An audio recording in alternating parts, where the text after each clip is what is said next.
एक महत्वाची मोठी बातमी आता आपण पाहूया। माजी खासदार रामदास तडस यांना राम मंदिराच्या गर्भगृहात प्रवेश नाकारल्याची बातमी समोर येते। वर्ध्यातल्या देवळीमधल्या राम मंदिरामध्ये हा प्रकार घडल्याचं समजतंय। सोवळं नेसलेलं नसल्यानं गर्भगृहामध्ये त्यांना प्रवेश नाकारण्यात आलाय।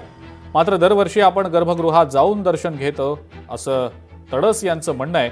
यावर्षी नव्या ट्रस्टींनी आम्हाला गर्भगृहात सोडलं नाही असा आरोप रामदास तडस यांनी केलेला आहे।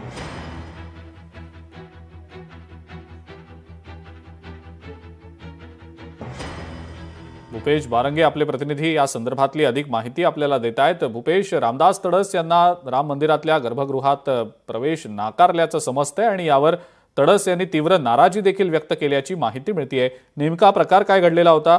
भूपेश, काय सांगता येईल या सगळ्याबद्दल? नक्कीच सर, आज रामनवमी होता, सण होता आणि प्रत्येक मंदिरामध्ये रामनवमीच्या जय जय श्रीरामचा आज हे करणार होते, म्हणजे दर्शनासाठी सर्वच लोक जाणार होते। त्यातच वर्ध्याचे माजी खासदार रामदास तडस हे आज दर्शनाला गेले होते।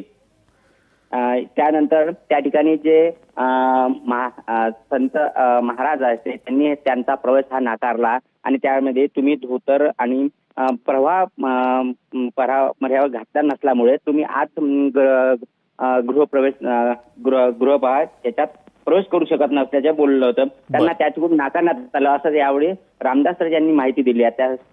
ठीक आहे भूपेश, धन्यवाद सविस्तर माहिती दिली त्याबद्दल।